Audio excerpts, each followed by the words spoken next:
boost TikTok អត់ update lead status ប្រយ័ត្នខាតលុយរាប់ពាន់ដុល្លារដល់ដឹងខ្លួននេះជាមុខងារ lead status នៅក្នុង TikTok lead center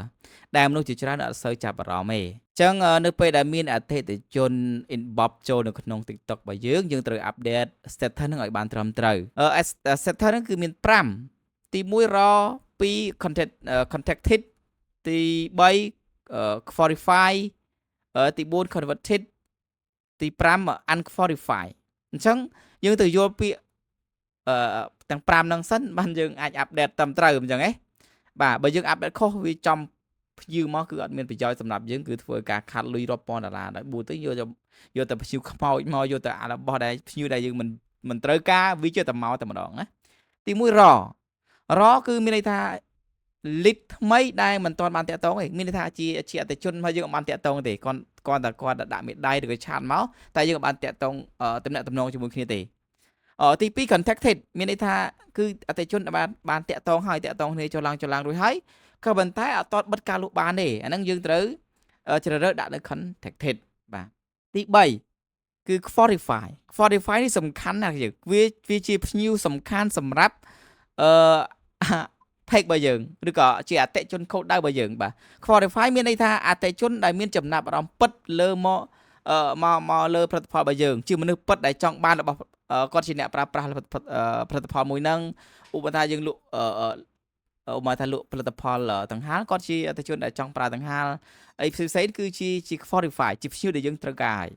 4គឺនិយាយពី converted មានន័យថាជាភ្ញៀវមួយ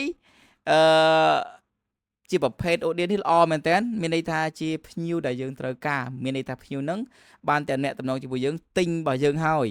ទិញរបស់ដែលយើងលក់ក្នុង page ហ្នឹងអាហ្នឹងហៅថា converted ហើយទី5គឺជា lead មួយដែលយើងអត់ចាំបាច់ប្រើ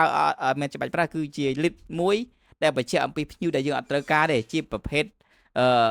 មកនិយាយចំទៅ lead qualify គឺជា lead ដែលអត់គុណភាពតែម្ដងមានន័យថាជា lead spam ជាមនុស្សដែលមិនមែនជាមនុស្សដែលមិនមែនចំគោលដៅរបស់យើង spam ហើយមួយទៀតគឺអត់ឆ្លើយហ្មងមានតែយើងផ្ញើទៅអត់ឆ្លើយអត់ទេយើងមិនគួរយកទៀតទេណាជួ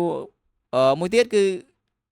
តែតងភ្ញៀវនឹងអត់លទ្ធភាពទិញ product របស់យើងក៏យើងអត់ត្រូវការយកគាត់ដែរព្រោះយើងលក់ product គឺលក់ឲ្យមានអ្នកដែលមានលទ្ធភាពទិញរបស់យើងណាអញ្ចឹងបញ្ជាក់ម្ដងទៀតបើសិនជាយើងអត់ update ទៅលើ status នេះទេ TikTok នឹងបន្តរកមនុស្សខុសរហូតអត់ចំគោលដៅខ្ញុំធ្លាប់មានបទពិសោធន៍គឺចំតែមនុស្សដែលមានលក់អត់ដៃសោះពេលខ្លះខ្ញុំ100 message ខ្ញុំលក់អត់បានមួយទេគឺដោយសារតែយើងអត់បាន update ទៅលើlead status ហ្នឹងតែម្ដងណាបាទនេះខ្ញុំចូលនៅក្នុង TikTok ហើយវាក្នុង inbox ណាគឺមានភ្ញៀវឆាតច្រើននៅក្នុងហ្នឹងគឺមានភ្ញៀវខ្ញុំនឹងលើកឧទាហរណ៍ភ្ញៀវមួយមកបង្ហាញគ្នាយើងបាទឥឡូវខ្ញុំឧទាហរណ៍ភ្ញៀវនេះមួយយើងចុចទៅលើ listing update នេះមក update lead នេះមក update lead បាទចុចមកអូខេចាំបន្តិចនៅក្នុងហ្នឹងមាន5អូនទី1 raw ទី2contact ទី3 qualify ទី4 converted ទី5 unqualified អញ្ចឹងដូចខ្ញុំនិយាយអញ្ចឹង raw សំខាន់សម្រាប់អីគេ raw ជាភ្ញៀវមួយដែលមិនមែនជាភ្ញៀវយើងបានតាក់ទងទេមានតែដបងភ្ញៀវដបងហើយតែភ្ញៀវដបងណាភ្ញៀវដបងបាទភ្ញៀវដបងយើងបានតាក់ទងហើយភ្ញៀវទី2អីគេមិនទី2 contact ឥឡូវភ្ញៀវរហ្នឹងវាអត់អីទេគ្នាយើងរហ្នឹងយើងវានឹងជាប់អូតូម៉ាទិកពេលដំបូងណាក៏ប៉ុន្តែសំណួរសួរថាភ្ញៀវហ្នឹងគាត់មកថាភ្ញៀវហ្នឹងគឺជាភ្ញៀវដែលមានសក្តានុពលមានន័យថាភ្ញៀវដែលជាភ្ញៀវដែលយើងចង់បានណាយើងចុចលើ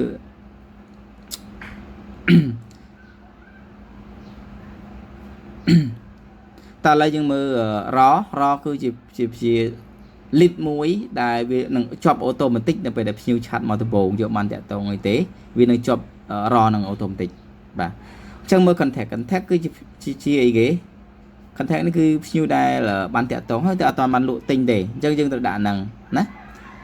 ឧទាហរណ៍ដូចជាបើគាត់បានទិញហើយណាឥឡូវ contact ហ្នឹងគឺបានតាក់ទងហើយតែអត់ទិញទេមួយទៀតយើងត្រូវដាក់គាត់ទៅ qualify បើសិនករណីគាត់ថាគាត់ចាប់អារម្មណ៍នឹង product យ៉ាងនេះតែយើងអត់ទិញគាត់អត់ទិញទេចាំពេលក្រោយចាំអីយើងដាក់ qualify ចោលណាមានតែយើងត្រូវការភ្ញៀវបែបហ្នឹងមកទៀតតោះណា ប៉ុន្តែបើសិនជាករណីគាត់បានទិញហើយនេះ convert ណា converted នេះ clip ណាប៉ុន្តែបើគាត់អត់ចង់យកភ្ញៀវហ្នឹងវាអត់មានជាឆាតមកញ៉ៃទៅប៉ែឡានលោតហើយផ្សាយ link ប្រេប្រាស់ដែលមិនមែនជាភ្ញៀវរបស់យើងលក់ចេកគាត់ទៅរកអីអំពៅរៀនអីចឹងណាដែល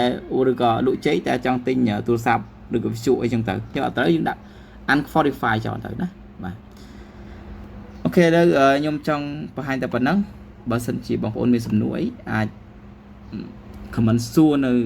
បញ្ហាហ្នឹងបានណាអញ្ចឹងជាចុងបញ្ចប់អរគុណ